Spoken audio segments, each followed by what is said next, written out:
Bismillahirrahmanirrahim. Assalamualaikum warahmatullahi wabarakatuh. Selamat pagi, salam sejahtera bagi kita semuanya. Shalom. Om Swastiastu, Namo Buddhaya, salam kebajikan. Yang saya hormati, yang kita cintai bersama, Presiden kelima Republik Indonesia, sekaligus Ketua Umum Partai Demokrasi Indonesia Perjuangan, Ibu Profesor Dr. Hajah Megawati Soekarno Putri. Yang saya hormati Ketua MPR RI, yang saya hormati Ketua DPR RI, yang saya hormati Wakil Presiden Republik Indonesia, Bapak Profesor Kiai Haji Ma'ruf Amin,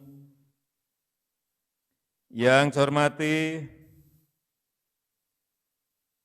Sekjen PDI Perjuangan beserta seluruh jajaran pengurus DPP, DPD, DPC, PAC, ranting, anak ranting, dan segenap keluarga besar PDI Perjuangan yang saya cintai. Yang saya hormati para Menteri Kabinet Indonesia Maju, hadirin dan undangan yang berbahagia. Pertama-tama saya mengucapkan selamat hari ulang tahun ke-49 PDI Perjuangan.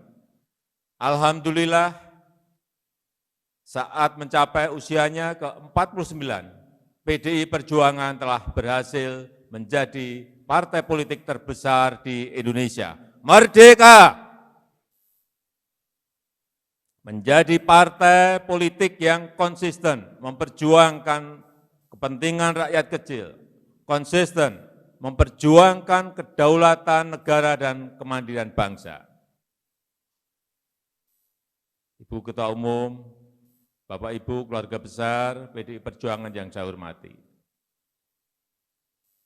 Pada kesempatan yang berbahagia ini atas nama masyarakat, bangsa dan negara, saya ingin menyampaikan terima kasih yang sebesar-besarnya atas dukungan dan bantuan PDI Perjuangan dalam menyiapkan kebijakan-kebijakan dan dalam menghadapi masa-masa yang tidak mudah, masa-masa yang sulit akibat pandemi COVID-19.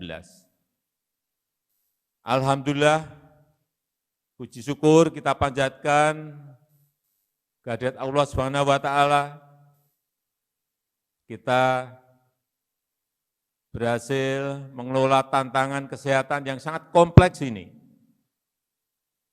Kalau kita lihat di bulan Juli, kita betul-betul pada posisi yang penuh dengan kengerian, dengan angka kasus 56.000 per hari.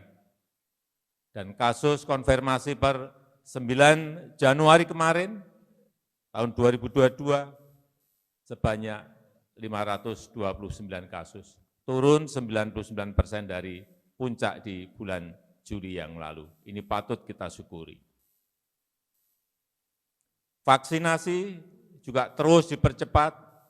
Kita tahu Indonesia masuk 5 besar negara dengan jumlah vaksinasi terbanyak di dunia. Sebanyak 288 juta dosis vaksin telah disuntikkan kepada rakyat kita. Dosis pertama telah mencapai 81%, dan dosis kedua telah mencapai 56%. Dan 29 provinsi dari total 34 provinsi telah menyuntikkan dosis pertama mencapai target di atas 70%. Ini juga perlu kita syukuri.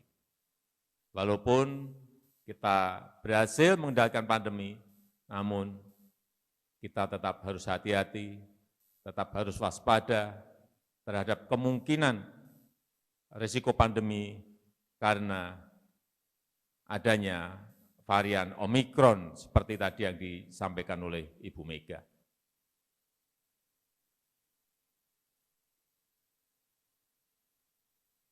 Ibu Ketua Umum, Bapak Ibu yang saya hormati, pandemi tidak boleh menghentikan upaya-upaya kita untuk meningkatkan taraf hidup rakyat. Masalah penting misalnya, masalah stunting, yang menjadi tantangan besar sumber daya manusia unggul kita, SDM unggul kita, terus kita turunkan. Alhamdulillah, angka stunting di 2021 turun menjadi 24,4%, dari yang sebelumnya 37,2%, 7 tahun yang lalu. Kemudian akses rakyat terhadap pendidikan juga terus kita jamin, utamanya bagi yang kurang mampu. Bantuan pendidikan dasar sampai dengan pendidikan tinggi juga terus kita lanjutkan. Misalnya untuk tahun 2021, Kartu Indonesia Pintar dengan anggaran sebesar 11 triliun rupiah untuk 21 juta siswa di seluruh tanah air. KIP kuliah yang anggarannya sebesar 9,4 triliun rupiah juga telah diberikan kepada 1,1 juta mahasiswa di seluruh tanah air di tahun 2021. Kita juga bersyukur memiliki kampus merdeka, memiliki Merdeka Belajar dalam rangka menciptakan SDM unggul dengan menyediakan magang bersertifikasi di perusahaan-perusahaan ternama. Tahun yang lalu 50.000 peserta dan tahun ini kita targetkan 150.000 peserta, di mana 40% dari peserta magang adalah talenta digital yang ingin kita siapkan. Dari upaya peningkatan sisi kesehatan dan sisi pendidikan yang telah dilakukan, alhamdulillah, Human Capital Index kita juga mengalami kenaikan yang cukup baik dari 0,52 di tahun 2017 menjadi 0,54 di tahun 2020. Dan ini akan terus kita tingkatkan. Selain mencetak generasi muda yang profesional dan kompetitif di pasar kerja, pendidikan karakter, pendidikan budi pekerti menjadi perhatian serius pemerintah. Kita harus bersama-sama memperkokoh pendidikan Pancasila, dan ini telah dibumikan oleh BPIP yang terus-menerus ke seluruh penjuru tanah air melakukan pembumian Pancasila, menjaga toleransi antar anak bangsa dan meningkatkan persatuan dan kesatuan bangsa, serta meningkatkan sikap gotong royong masyarakat yang terus akan kita gelurakan. Karena keberhasilan kita mengatasi pandemi COVID-19, kunci utamanya kemarin adalah hanya satu, yaitu kegotong royongan kita semuanya.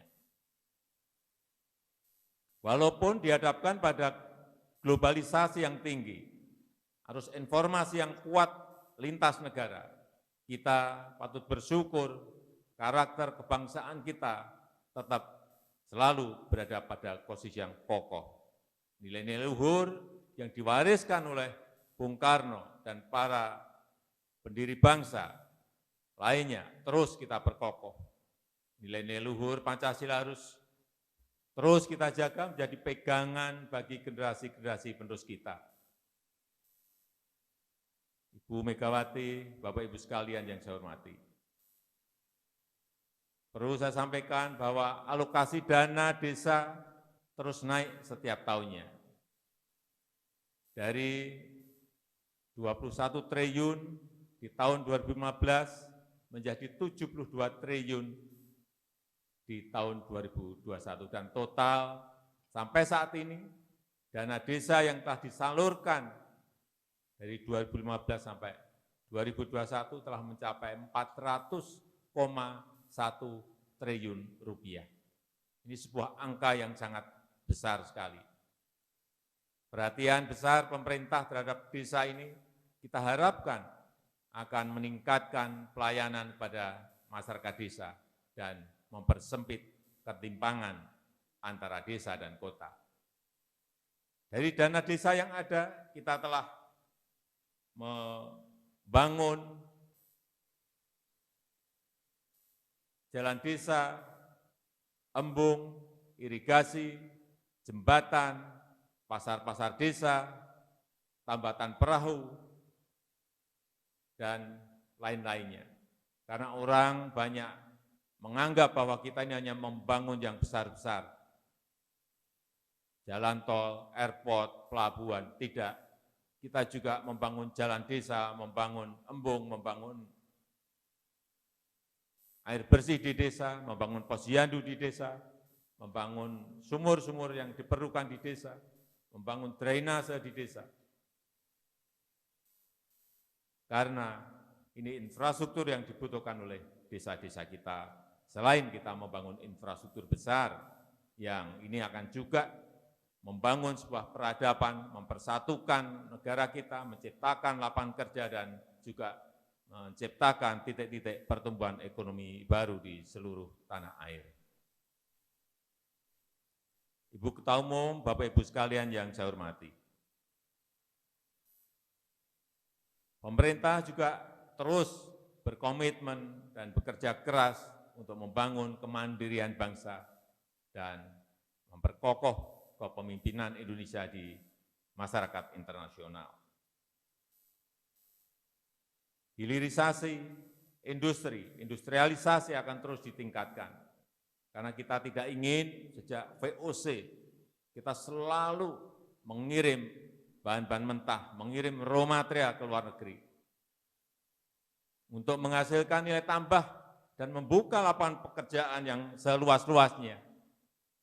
Sejak 2020 telah kita stop ekspor nikel, bahan mentah. Bahan mentah nikel telah kita stop di 2020.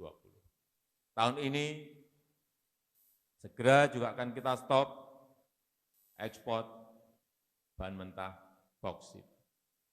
Tahun depan juga akan kita stop lagi ekspor bahan mentah tembaga. Karena dampak dari hilirisasi industri ini akan sangat besar. Selain membuka lapangan pekerjaan yang sebesar-besarnya bagi rakyat, ini juga akan memberikan nilai tambah yang besar. Sebagai contoh,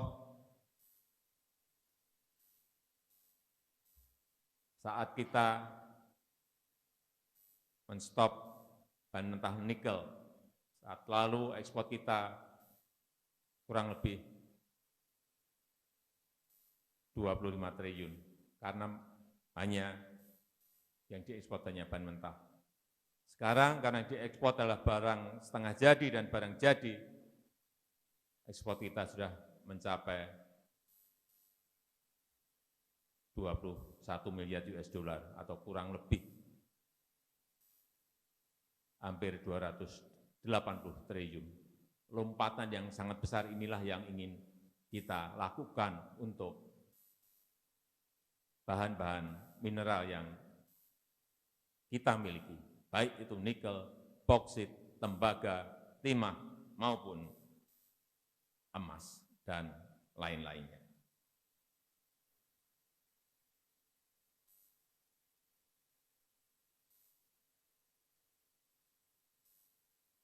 Ibu Mega, Bapak Ibu sekalian yang saya hormati, tahun ini Indonesia juga mendapatkan sebuah kehormatan, kepercayaan internasional, yaitu menjadi keketuaan G20, presidensi G20. Yang ini akan kita manfaatkan untuk memperjuangkan kepentingan Indonesia dan juga kepentingan negara-negara berkembang.